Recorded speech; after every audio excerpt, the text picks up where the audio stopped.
It's a welcome step. People across party lines are saying कि जो कश्मीर की human security है उस पर बात होनी चाहिए। अगर बेगुनाह लोग बंद हैं, अगर नौजवान जेलों में हैं, अगर कुछ लोगों के मकान उजाड़े गए, तो सिर्फ इसलिए कि एक इंसिडेंट हुआ है, चाहे वो जो लोग इन्वॉल्व हैं आप उनको अकाउंटेबल करिए।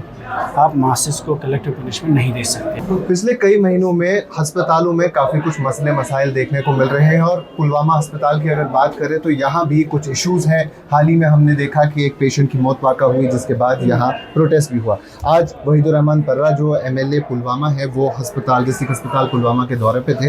वहीद साहब, इश्यूज़ हैं, आप इसके बारे में बात करते रहते हैं, आपने ट्वीट भी किया था।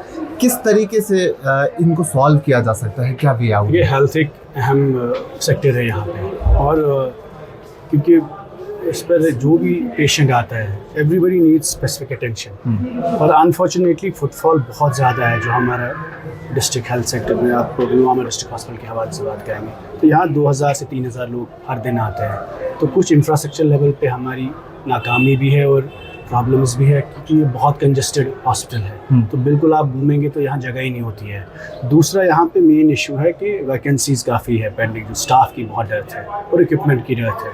तो अनफॉर्चुनेटली हम उस पर थोड़ा अभी तक ज़्यादा पेशरफ नहीं हुआ है। और आपको पता है कि पुलवामा में ही all India institute of medical institute भी बन रहा है, उसमें भी काफ़ी डिले हुआ है। तो अगर वो हॉस्पिटल कंप्लीट होता है तो शायद डिस्ट्रिक्ट हॉस्पिटल से ओवरऑल फ़र्क पड़ेगा। तो हमारी कोशिश रहेगी यहाँ के इंफ्रास्ट्रक्चर को और जो मैन पावर है उसको बढ़ाने की, उसके साथ साथ जो इक्विपमेंट यहाँ पे ज़रूरत है वो मुहैया कराएंगे।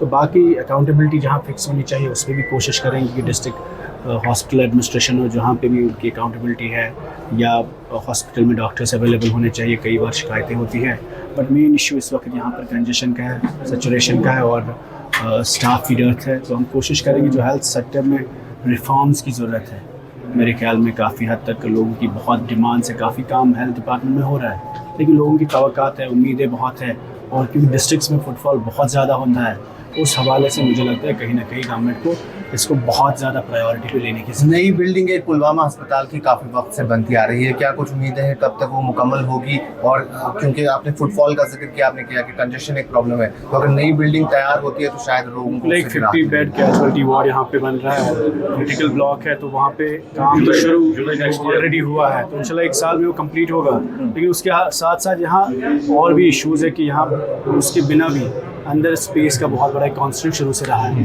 कोशिश करेंगे उसको एड्रेस करने की। We are trying to explore ways कि यहाँ से कुछ चीज़ें जो हम शिफ्ट रिलोकेट कर सकते हैं, तो उसके लिए थोड़ा हेल्थ डिपार्टमेंट की हमें मदद की ज़रूरत है। एक आखिरी चीज़ आपसे पूछना चाहूँगा, क्योंकि पार्लियामेंट सेशन चल रहा है और पार्लियामेंट सेशन में जम्मू कश्मीर के MPs ने भी बात की, उनके बयान को किस तरीके से देखते हैं और क्या उम्मीद है स्टेटहुड के हवाले से? I think it's a welcome step. People across party lines are saying कि जो कश्मीर की ह्यूमन सिक्योरिटी है उस पर बात होनी चाहिए। अगर बेगुनाह लोग बंद हैं, अगर नौजवान जेलों में हैं, अगर कुछ लोगों के मकान उजाड़े गए, तो सिर्फ इसलिए कि एक इंसिडेंट हुआ है, चाहे वो जो लोग इन्वॉल्व हैं आप उनको अकाउंटेबल करिए।